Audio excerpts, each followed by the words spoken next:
Good afternoon, everyone. I am Tal Heinrich, a spokesperson for the Israeli Prime Minister's office. This is day 77 of the October 7th war. Let us begin with some of our latest figures. We continue to mourn the loss of over 1,200 Israeli citizens who were murdered on Hamas's October 7th killing spree.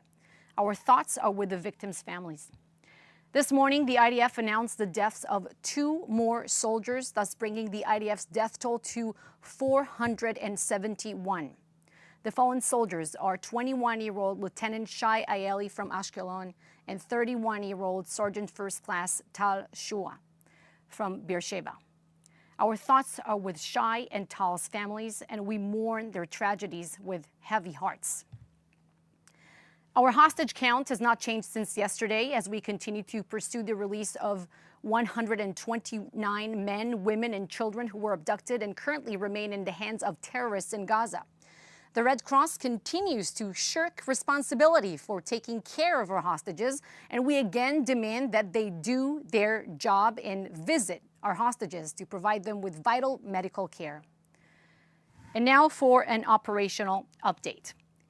In Khan Yunis, the IDF's 214th Artillery Brigade and the Commando Brigade are using guided weapons such as the Iron Sting and other precision missiles in their operations. So far, they have struck hundreds of terror targets with those accurate, precise weapons.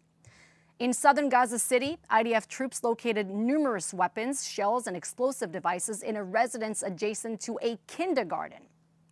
In a haunting discovery this morning in Bet Hanun, the IDF uncovered a set of Hamas uniforms meant for children. This is yet another reminder of Hamas's absolute evil as a group who brainwashes their youth to hate Jews, glorify martyrs, and dream about obliterating the Jewish state.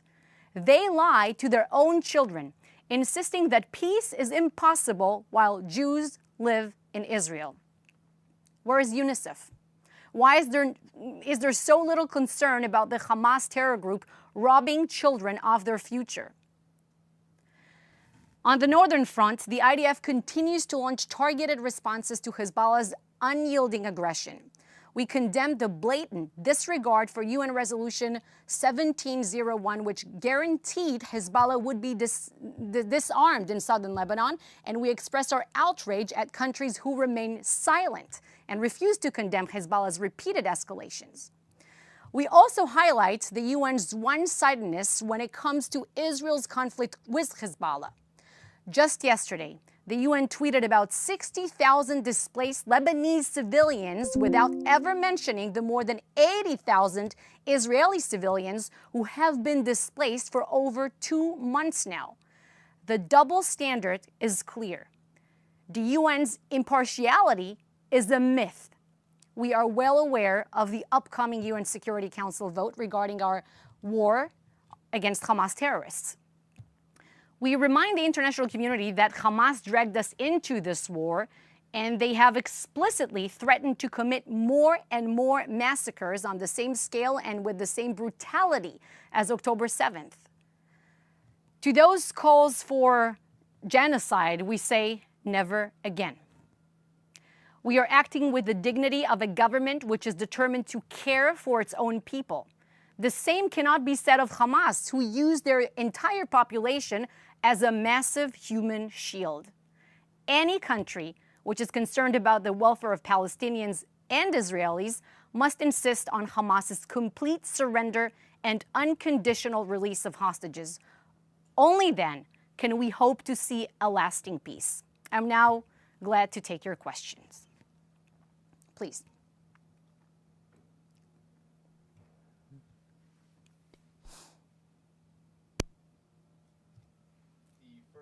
Comes from Reuters. It is a series of questions, and I will ask them all together. Mm-hmm.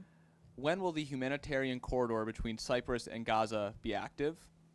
Which countries and shipping companies will transport the aid to Gaza? How and where will it be landed on the Gaza coast?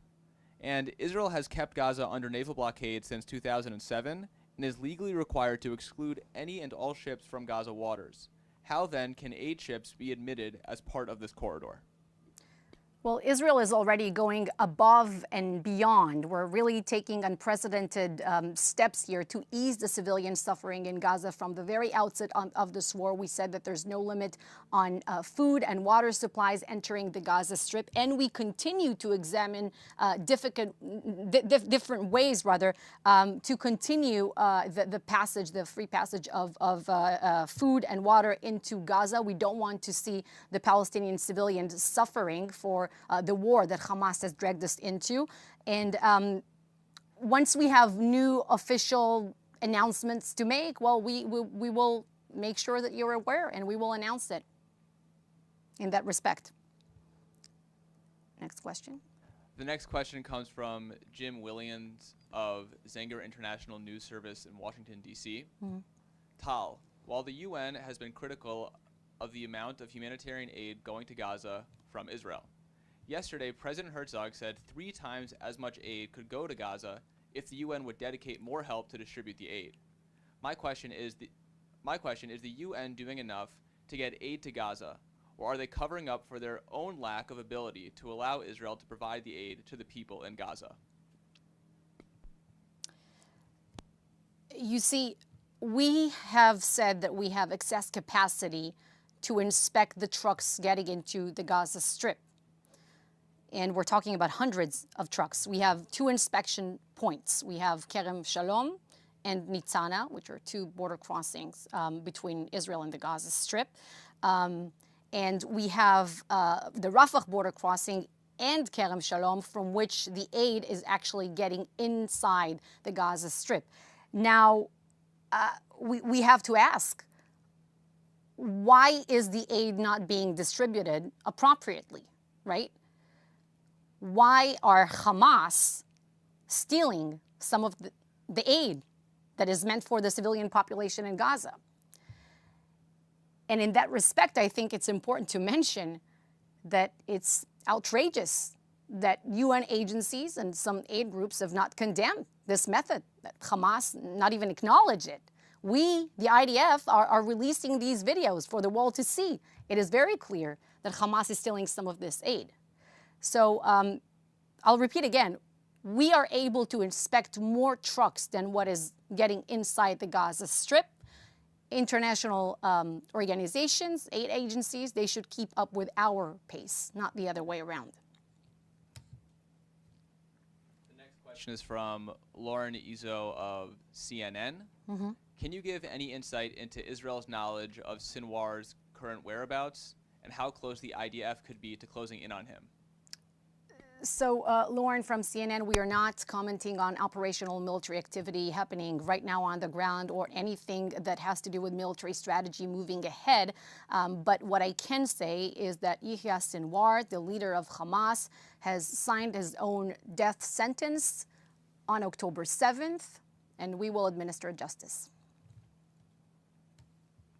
The next question is from Melanie Lidman of the Associated Press. Can you please comment on reports that IDF have destroyed ambulances from the Palestinian Red Crescent in Jabalia? And can you comment on the New York Times investigation that Israel has dropped at least 2,000-pound bunker buster bombs on Gaza? Thank you. Well, I think we will have to refer these questions to the IDF. I haven't seen these 2 reports. These are a question for the IDF spokesperson.